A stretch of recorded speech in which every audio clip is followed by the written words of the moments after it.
आदरणीय शिवसेना पक्षप्रमुख उद्धवजी ठाकरे, व्यासपीठावरील महाविकास आघाडीचे सर्व मान्यवर नेते, या गोल्फ मैदानावर, अनंत काळारे मैदानावर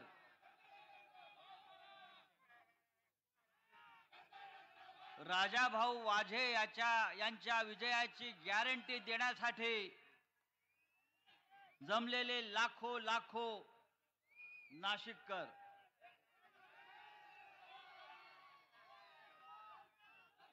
ही विराट सभा गॅरंटी देते राजाभाऊ वाजे 100% दिल्लीला जात आहेत आणि त्यांच्या समोर जे उमेदवार उभे आहेत त्यांना इथे पप्पी घ्यायला आपण ठेवून देऊ.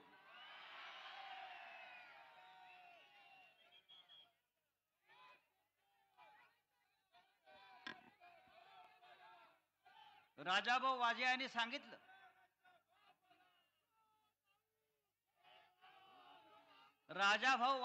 सांगितलं, की ते खासदार म्हणून कोणती कामं करणार आहेत. त्यांच्या समोर नाशिकच्या विकासाचं काय लक्ष्य आहे, काय दृष्टी आहे. गेल्या 10 वर्षात ज्यांना इथे आपण खासदारकीची संधी दिली त्यांनी काय केलं, हा आजही आपला पुढे प्रश्न आहे. त्यांना 50 खोकी मिळाली, 100 खोकी मिळाली, अजून काय मिळालं, हा त्यांचा प्रश्न आहे.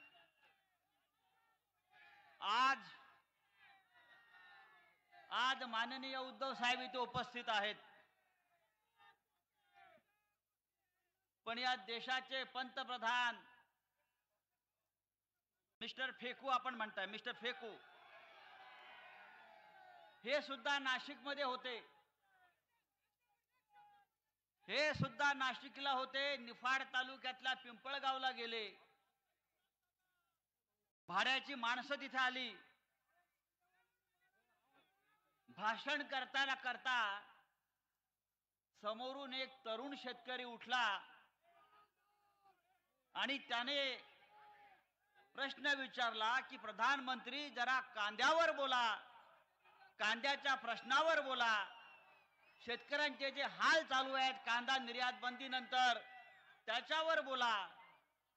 तेव्हा या देशाच्या पंतप्रधानानं त्याच्याकडे रागानं पाहिलं, डोळे वटारून पाहिलं आणि फक्त भारत माता की जय, जय श्रीराम असा घोषणा देऊन निघून गेले. अरे भारत माता ही का तुमची खासगी प्रॉपर्टी आहे? तो शेतकरी सुद्धा भारत मातेचाच लेकरू आहे. तो शेतकरी सुद्धा श्रीरामाचाच भक्त आहे. तुम्ही पंतप्रधान म्हणून या शेतकऱ्यांचे प्रश्न सोडवू शकत नसाल, कांदा उत्पादकांचे प्रश्न सोडवू शकत नसाल आणि फक्त थापा मारून निघून जात असाल, तर या थापाड्याची या देशाला गरज नाही. 4 जून नंतर आपल्याला त्यांना घरी बसवायचं आहे. नरेंद्र मोदी येणार आणि त्यांना आमचे शिवसैनिक काही प्रश्न विचारतील म्हणून निफाड मधल्या आमच्या अनेक शिवसैनिकांना पोलिसांनी नजरबंद करून ठेवलं, अटका केल्या. नरेंद्र मोदी शिवसेनेला अशा प्रकारे घाबरतात, महाराष्ट्राला घाबरतात, शिवसैनिकांना घाबरतात. या देशात प्रचंड प्रमाणामध्ये बेरोजगारी, या देशाची अर्थव्यवस्था साफ कोलमडलेली आहे.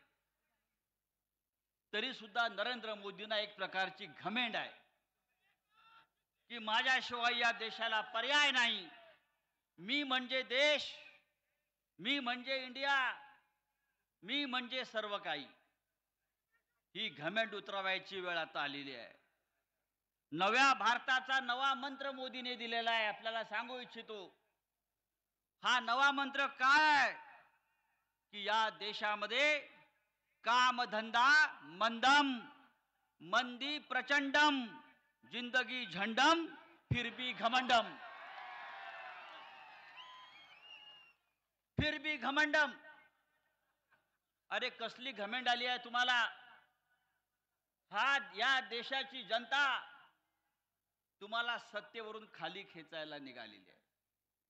आज नरेंद्र मोदी सकाळी पिंपळगावला होते, नंतर इथून ते मुंबईला कल्याणला गेले, कल्याणवरून ते मुंबईमध्ये आता रोड शो करतायत.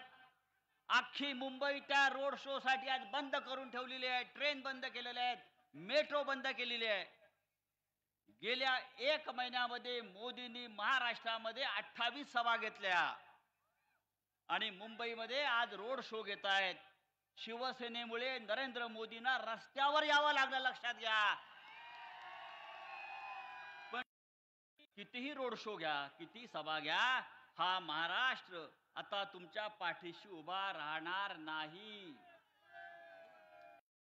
महाराष्ट्रामध्ये जिथे जिथे नरेंद्र मोदींची सभा झाली आहे त्या तिथे भारतीय जनता पक्षाचा पराभव होणार आहे. त्या प्रत्येक ठिकाणी शिवसेनेचा महाविकास आघाडीचा उमेदवार जिंकणार आहे. हे तुम्हाला मी आता खात्रीनं सांगतो. नरेंद्र मोदींनी 1 वर्षापूर्वी कर्नाटकामध्ये 27 सभा घेतल्या आणि 28 रोड शो केले. जिथे जिथे नरेंद्र मोदी गेले त्या सर्व ठिकाणी भारतीय जनता पक्षाच्या उमेदवारांचा पराभव झाला आणि त्यांचे 14 मंत्री सुद्धा पराभूत झाले. त्याच्यामुळे नरेंद्र मोदी आले म्हणजे भारतीय जनता पक्ष जिंकला, गद्दार जिंकले असं होणार नाही. ते राजा भाऊच्या विरुद्ध उभे राहून दाखवा. काय राजा भाऊच्या विरुद्ध उभे राहून दाखवा. 400 जागा जिंकण्याचा अहंकार, 400 जागा जिंकणार, 400. उद्धव साहेबांनी त्याच्यावर चांगलं उत्तर दिलंय. 400 पार नाही, अबकी बार भाजपात तडीपार, अबकी बार भाजपात तडीपार. अरे निवडणुका फक्त पैशावर जिंकता येत नाहीत.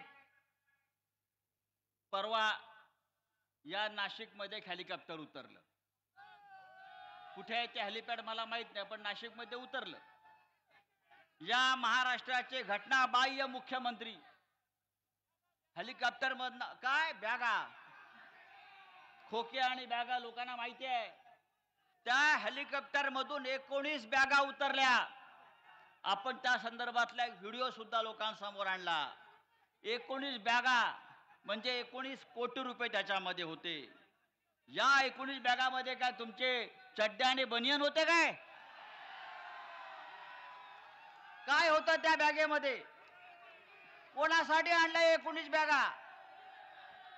आमचा पराभव करण्यासाठी आणला? अरे हा तुमचा पापाचा पैसा आमचा पराभव करू शकत नाही, लक्षात घ्या.